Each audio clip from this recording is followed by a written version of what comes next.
નમસ્કાર વિદ્યાર્થી મિત્રો, સરસ્વતી ગ્રુપ ઓફ એજ્યુકેશન દ્વારા ચાલતા આ લર્નિંગ પ્રોગ્રામમાં હું બ્રિજેશ સાકડેચા આપ સૌનું હાર્દિક સ્વાગત કરું છું. આપણે ધોરણ 9 ની અંદર ચેપ્ટર નંબર 10 નો અભ્યાસ કરતા હતા કે જેનું નામ છે ગુરુત્વાકર્ષણ. આપણે બધી બહુ મસ્ત એવી માહિતી મળેલી કે ગુરુત્વાકર્ષણ બળ ક્યાં લાગે, તો કે મેં કીધું હતું કે વિશ્વમાં દરેક જગ્યાએ ગુરુત્વાકર્ષણ બળ લાગે છે. આ ગુરુત્વાકર્ષણ જે બળ છે, બરોબર, ગુરુત્વાકર્ષણ બળ એમાં આપણે પહેલા તો ગુરુત્વાકર્ષણ બળ કેવી રીતે લાગે, પછી કેન્દ્રગામી બળ શું છે, તો કે કેન્દ્ર તરફ લાગતું બળ કે જે આપણે જોયું. આ સિવાય આપણે એક મસ્ત એવો ટોપિક કરી ગયા હતા કે જેનું નામ છે ગુરુત્વાકર્ષણનો સાર્વત્રિક નિયમ.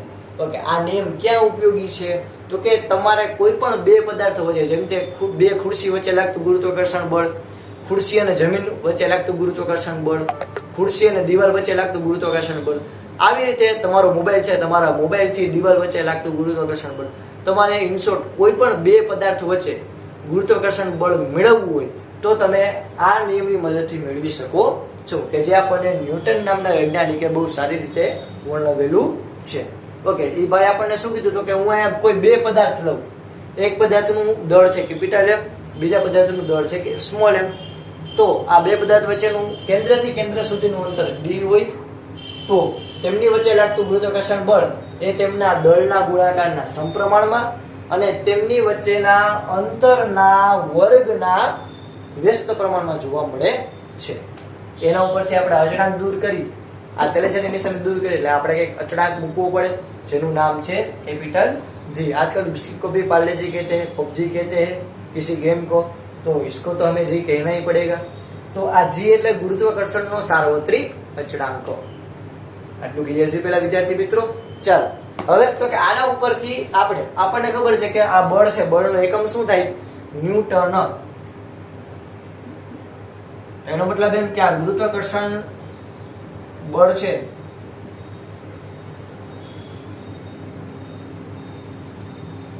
એનો એકમ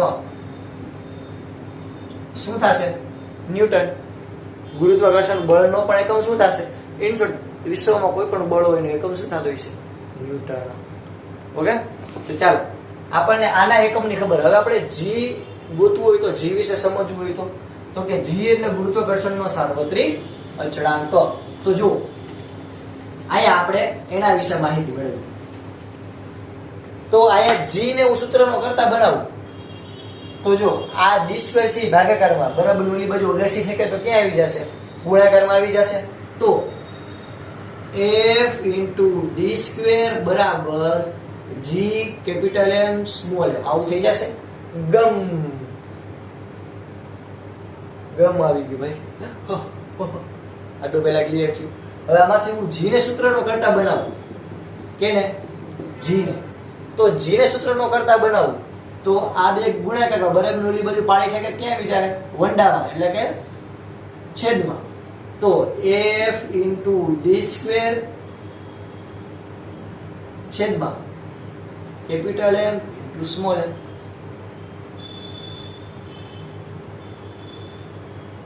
યાર આ કે ના? બરોબર.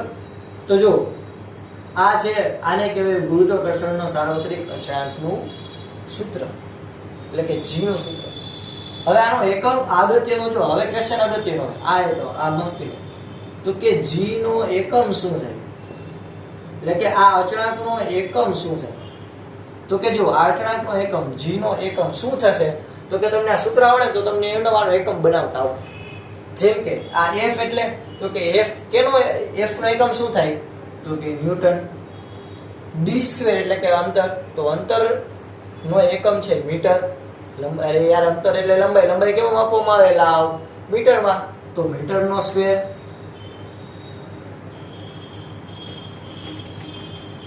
ગોળ એવા અક્ષર લખી નાખીએ, મીટર નો સ્ક્વેર છેદમાં આ બે દળ જ છે તો દળનો SI એકમ, દળનો ઇન્ટરનેશનલ એકમ આપણે ભણી ગયા યાર લાસ્ટ ચેપ્ટરમાં બહુ ડિટેલ.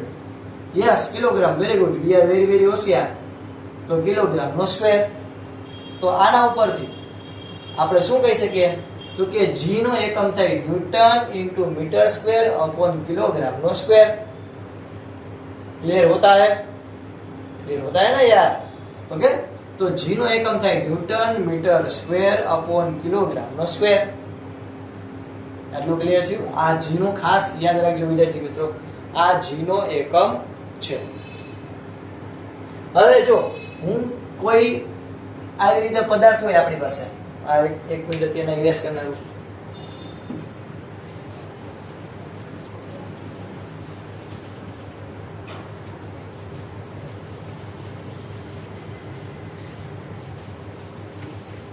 મારી પાસે કોઈ 1 કિલોગ્રામ દર ધરાવતા બે પદાર્થ હોય. આ 1 કિલો, આ પણ 1 કિલો. માની લો કે આ 1 કિલો ડુંગળી, આ 1 કિલો લસણ. આ બંને વચ્ચેનું અંતર 1 મીટર હોય. આ બંને વચ્ચેનું અંતર પણ 1 મીટર હોય. તો જો આ બળમાં હું કિંમત મૂકું તો F બરાબર G, આ 1 કિલો, આ પણ 1 કિલો અને નીચે પણ 1 નો સ્ક્વેર એટલે 1. તો F બરાબર G. એટલે જેટલું ગુરુત્વાકર્ષણ, તો તમે જ્યારે 1 કિલોગ્રામ દળ ધરાવતા બે પદાર્થ લ્યો અને એમની વચ્ચેનું અંતર પણ 1 મીટર હોય તો તેના ઉપર લાગતું બળ કેટલું હશે? F બરાબર G જેટલું, એટલે કે ગુરુત્વાકર્ષણના સાર્વત્રિક અચળાંક જેટલું. આટલું પહેલા ક્લિયર થયું? આટલું ક્લિયર થયું? ચાલો, તો આના ઉપરથી પહેલા હવે આપણે એ જોઈએ તો આ G નું મૂલ્ય શું?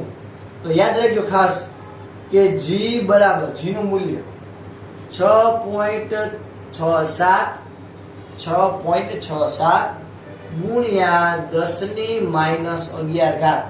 6.67 ગુણ્યા 10 ની માઈનસ 11 ઘાત newton metre square upon kilogram નો સ્ક્વેર થાય છે. 6.67 ગુણ્યા 10 ની માઈનસ 11 ઘાત newton metre square upon kilogram નો સ્ક્વેર થાય છે. તો આ આપણે પહેલા તો કેટલું ભણ્યા? તો કે આપણે પહેલા તો ભણ્યા બળ G capital M into small m upon d નો સ્ક્વેર. આના ઉપરથી આપણે g ના સૂત્રનો કરતા બનાવ્યું, g ના સૂત્રનો વરરાજો બનાવ્યું તો શું થાય? F into d square upon capital M into small m. હવે આ બધી વસ્તુ એક એક લઈ લો, ત્રણેય વસ્તુ. તો g બરાબર F. g નો એકમ તો કે ન્યૂટન, F બળનો એકમ ન્યૂટન, d નો એકમ મીટર એટલે આ સ્ક્વેર છે એટલે મીટર નો સ્ક્વેર, અને દળ છે એ બે વાર છે એટલે કિલોગ્રામ નો સ્ક્વેર. તો g નો એકમ થાય આ, અને g નું મૂલ્ય થાય આ 6.67 ગુણ્યા 10 ની માઈનસ 11 વાર. એટલે તમારે દરેક દાખલામાં g નું મૂલ્ય કેટલું લેવાનું? 6.67 ગુણ્યા 10 ની માઈનસ 11 ઘાત. આટલું પહેલા ક્લિયર થયું? તો આના ઉપરથી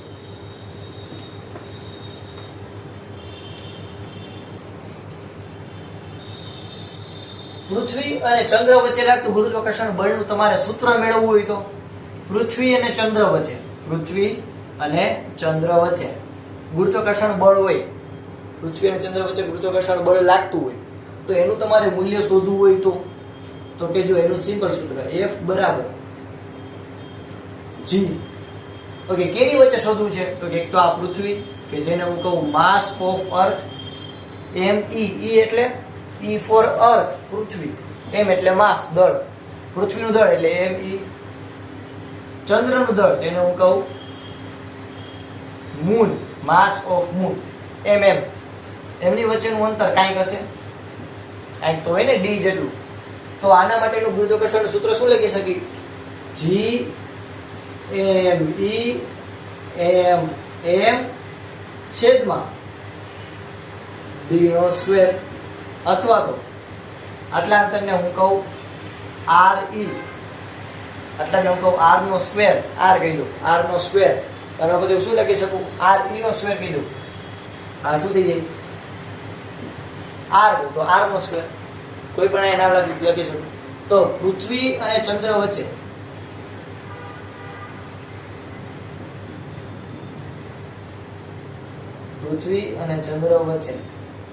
લાગતા ગુરુત્વાકર્ષણ બળનું આપણને સૂત્ર આવું મળે G M મીન્સ કે માસ of earth, mass of moon upon radius of earth, એટલે કે પૃથ્વી અને ચંદ્ર વચ્ચેનું અંતર એનું સ્ક્વેર. આટલું પહેલા ક્લિયર થયું? તો આ જે સાર્વત્રિક નિયમ છે એ કેટલી વસ્તુ પર આધાર રાખશે? જે આ સાર્વત્રિક નિયમ છે એ મુખ્ય 5 વસ્તુ પર આધાર રાખશે. કઈ કે તો કે તમે અગત્યતા કેવી રીતે સમજી શકો? તો કે ગુરુત્વાકર્ષણનો સાર્વત્રિક નિયમ અનેક ઘટનાઓને સફળતાપૂર્વક સમજાવવામાં આપણને મદદરૂપ થયો છે. જેમાંથી સૌથી પહેલા આપણને પૃથ્વીની સાથે જકડી રાખતું બળ, પૃથ્વીની સાથે જકડી રાખતું બળ આપણને પૃથ્વી છે એ પોતાની તરફ ખેંચી રાખે. કેની મદદથી? ગુરુત્વાકર્ષણ બળની મદદથી. તો પહેલું આના ઉપરથી હું કહી શકું કે પેલું આપણને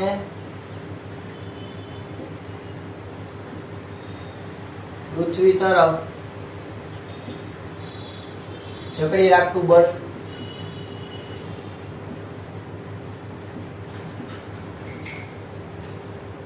ઓકે. બીજું તો કે પૃથ્વીની ફરતે થતું ચંદ્રનું, એ પણ ઘટના આપણે સમજી શક્યા. પૃથ્વીની ફરતે થતું ચંદ્રનું અને બીજા ઉપગ્રહો, જેમ કે આપણે જે સેટેલાઇટ હમણાં લોન્ચ કરીને બધા બીજા ઉપગ્રહો નું પરિભ્રમણ, એ પણ આપણે આ સૂત્રની મદદથી સમજી શક્યા. ત્રીજું તો કે સૂર્યની ફરતે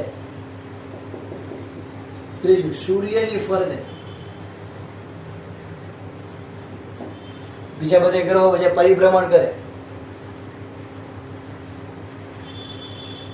બીજા તો નહીં લખાય, સૂર્યની ફરતે ગ્રહોનું આપણે લખીશું, સૂર્યની ફરતે ગ્રહોનું પરિભ્રમણ.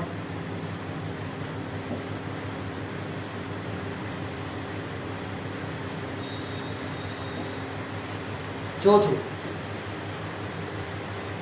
ચંદ્ર તથા સૂર્યને કારણે દરિયામાં આવતી ભરતી અને ઓટ.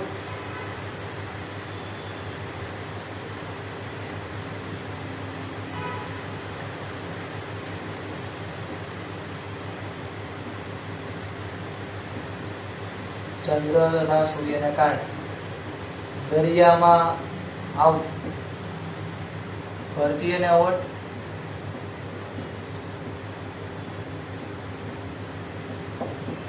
યાદ છે વિદ્યાર્થી મિત્રો કે ચંદ્ર પૂનમ અને અમાસ આ બે દિવસ એવા હોય તો એમાં દરિયાના પાણીમાં કંઈક ફેરફાર આવે, ભરતી અને ઓટ આવે.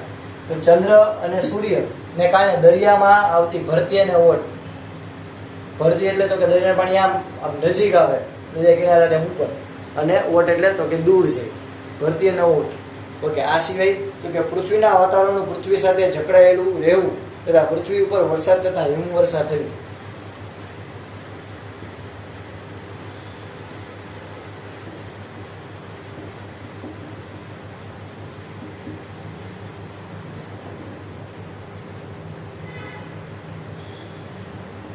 પૃથ્વીના વાતાવરણ પૃથ્વી સાથે જકડાયેલું રહેવું.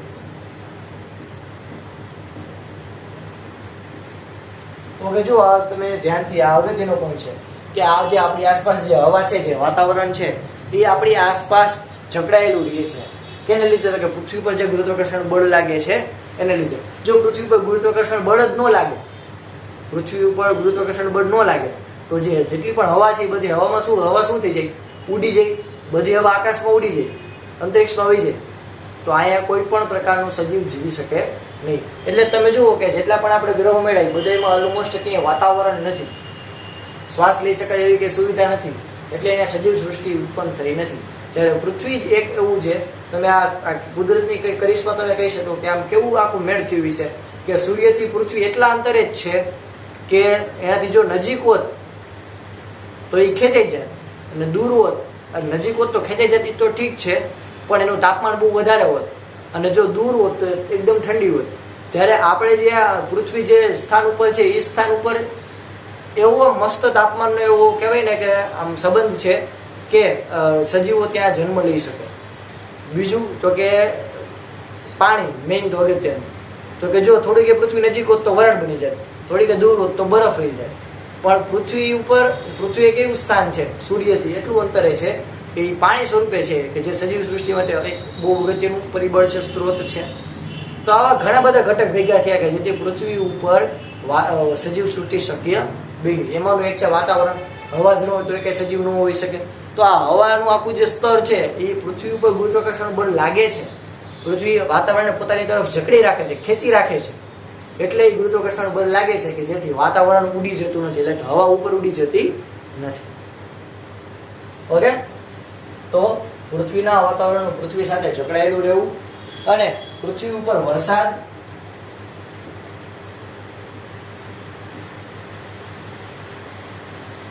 અને હિમવર્ષા થવી.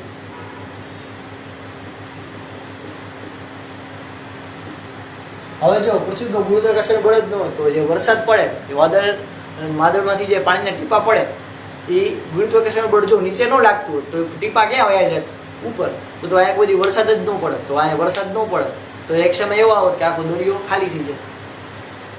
અલ્ટિમેટલી આખી સાયકલ પૂરી થાય છે કે દરિયામાંથી વરાળ થઈ વાદળો હોય, એ વાદળ આપણે આપણી તરફ વરસાવે એટલે વળી પાછું જે વરસાદ દ્વારા એ જે પાણી હોય એ નદીમાં જાય, નદીમાંથી ફરી પાછી દરિયામાં ભળી જાય, આખી એક સાયકલ પૂરી થાય છે.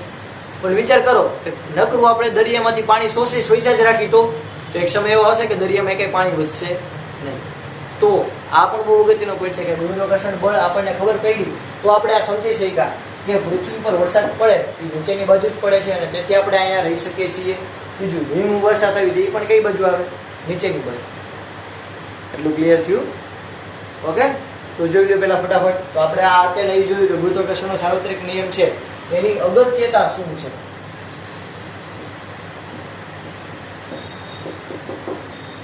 ઓકે, જુઓ બધા ફટાફટ.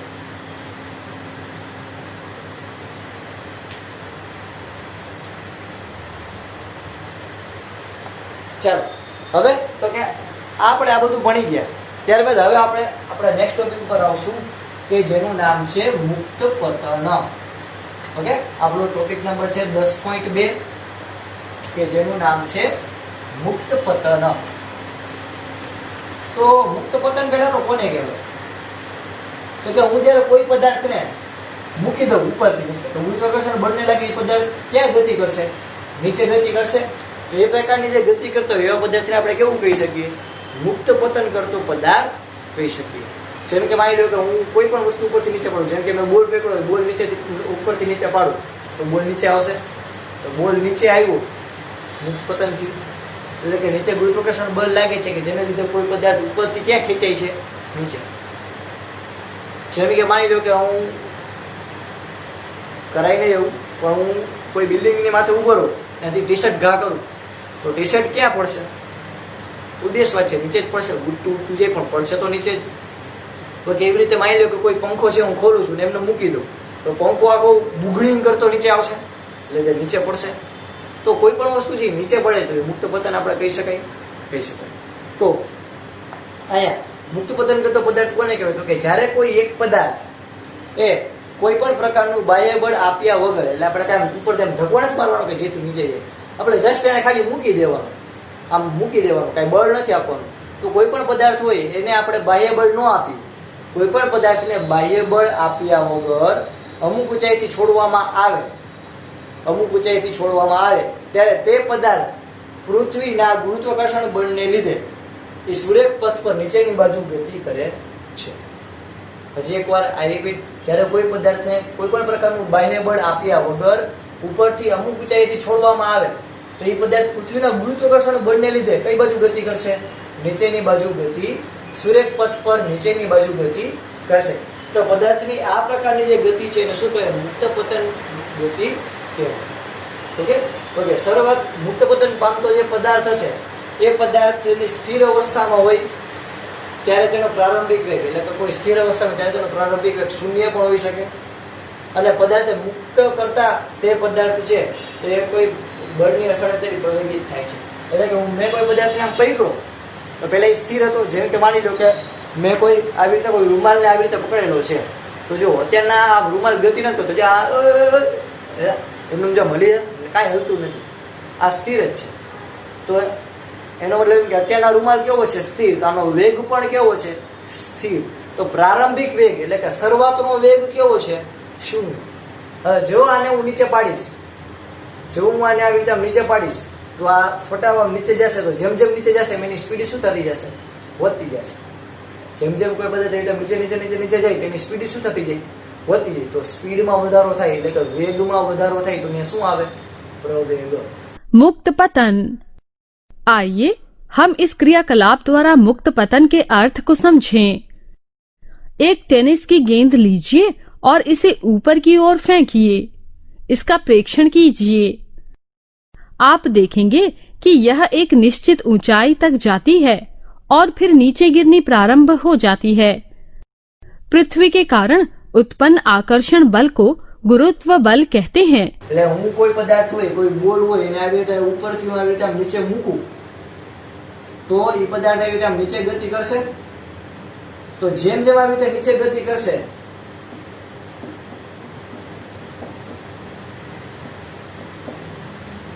જેમ જેમ એ નીચે ગતિ કરશે એમ એ પ્રવેગિત ગતિ કરશે. કેવી ગતિ કરશે?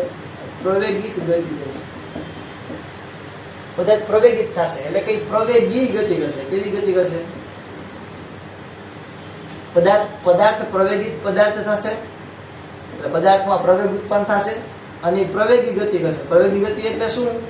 પ્રવેગી ગતિ એટલે યાદ કરો યાર, તો કે વેગમાં થતો ફેરફાર.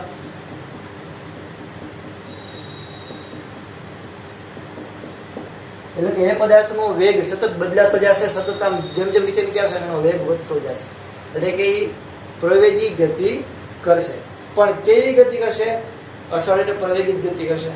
હવે તો કે મુક્ત પતન કરતા પદાર્થની વિશેષતા, તો કે મુક્ત પતન કરતો પદાર્થ હોય, મુક્ત પતન કરતા પદાર્થની દિશા, ગતિની દિશા બદલાતી નથી. એટલે કે મુક્ત પતન કરતો પદાર્થ છે એ આમ તમે જેવો મૂકો તો એ ક્યાં જાય? નીચે જ જાય. એવું ન હોય કે કોઈ ઉપર છે, નીચે જ જશે. બીજું તો કે પૃથ્વીના આકર્ષણ બને લીધે તેના વેગમાં મૂલ્યમાં નિશ્ચિત વધારો થાય છે. એટલે કે નિયમિત પ્રવેગી ગતિ કરે છે. એટલે કે આમ ઉપરથી એમ તમે જેવો નીચે પાડ્યો પણ પદાર્થ તેવી રીતે આમ ફટાફટ આમ વધે, વળી ઘટે, વધે ઘટે, વધે ઘટે, એવી રીતે નહીં જાય. જેવું મૂક્યું એટલે જેમ જેમ આગળ આગળ વધતો જશે, જેમ જેમ નીચે નીચે નીચે જશે એમ એની સ્પીડ ધીરે ધીરે ધીરે ધીરે વધતી જશે. એટલે એ કેવી ગતિ કરશે? તો કે નિયમિત પ્રવેગી ગતિ કરશે. નિયમિત પ્રવેગી ગતિ કરશે. એટલે કે નિયમિત ધીરે ધીરે એના વેગમાં વધારો, પ્રવેગમાં વધારો થતો, વધારો થતો જશે. તો એકાંત સમયમાં પદાર્થના વેગમાં થતો વધારો એ એક સરખો હોય. કેટલો હશે? તો કે 9.8 મીટર પ્રતિ સેકન્ડ. એટલે કે આપણે પ્રયોગ દ્વારા એવું જાણ્યું છે કે પદાર્થ મુક્ત પતન કરતો પદાર્થ હોય, નીચે કોઈ મુક્ત પતન કરતો પદાર્થ હોય, એના ગુરુત્વ પ્રવેગને આપણે કહેવાય જી. જેમ કે માની લો કે હું આ કોઈ માર્કરને ઉપરથી નીચે પાડું તો એના ઉપર જેટલો પ્રવેગ લાગશે ધીરે ધીરે એની સ્પીડમાં વધારો થતો જશે. તો આ માર્કરનો પ્રવેગ ગુરુત્વાકર્ષણ બને લીધે પ્રવેગ ઉદ્ભવ્યો, તેને કહેવાય ગુરુત્વ પ્રવેગ.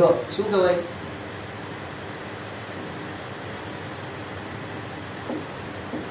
ગુરુત્વ પ્રવેગ. જેને સ્મોલ જી વડે દર્શાવે. કેપિટલ જી એટલે શું? ગુરુત્વાકર્ષણનો સાર્વત્રિક અચળાંક. સ્મોલ જી એટલે શું? ગુરુત્વ પ્રવેગ. આ ગુરુત્વ પ્રવેગનું મૂલ્ય કેટલું છે? તો કે 9.8 મીટર પ્રતિ સેકન્ડ સ્ક્વેર. યાદ છે પ્રવેગનું એકમ મીટર પ્રતિ સેકન્ડ સ્ક્વેર. ઓકે, 9.8. આપણે પ્રયોગ દ્વારા એવું અનુમાન, આપણે એવું અવલોકન કર્યું છે અને આપણે છે પરિણામ મેળવ્યું છે કે કોઈ પણ પદાર્થ હોય એને આપણે કોઈ પણ પદાર્થ હોય આપણે આમ મુક્ત કરીએ, આમ મૂકી દઈએ તો ધીરે ધીરે એનો વેગ શું થતો જાય? વધતો જાય. તેનો વેગ વધતો જાય ધીરે ધીરે. તે એટલે કે એના ધીરે ધીરે એનો વેગ વધે એટલે પ્રવેગી ગતિ થઈ. તો એ નિયમિત પ્રવેગી ગતિ કરે છે. આ કેટલી નિયમિત પ્રવેગી ગતિ કરશે? તો કે 9.8 મીટર પ્રતિ સેકન્ડ સ્ક્વેરના ગુરુત્વ પ્રવેગથી એ પદાર્થ નીચે ગતિ કરતો થશે. આટલું ક્લિયર? ઓકે. મુક્ત પતન કરતો પદાર્થ હશે ગેલેલિયોના નિયમ મુજબ મુક્ત પતન કરતો ગતિ કરતો પદાર્થ પ્રવેગ પદાર્થના દળ કે આકાર ઉપર આધારિત નથી. એટલે કે છેલ્લો પોઈન્ટ બહુ અગત્યનો છે કે જે આ પ્રવેગ ગતિ કરતો પદાર્થ છે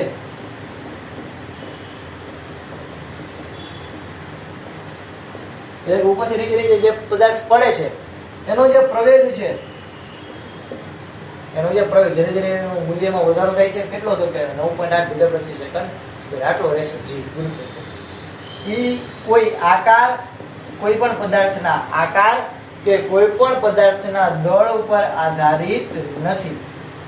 એટલે કે ગમે એવો આકાર છે તો ગુરુત્વ પ્રયોગ તો કેટલો લાગશે? 9.8.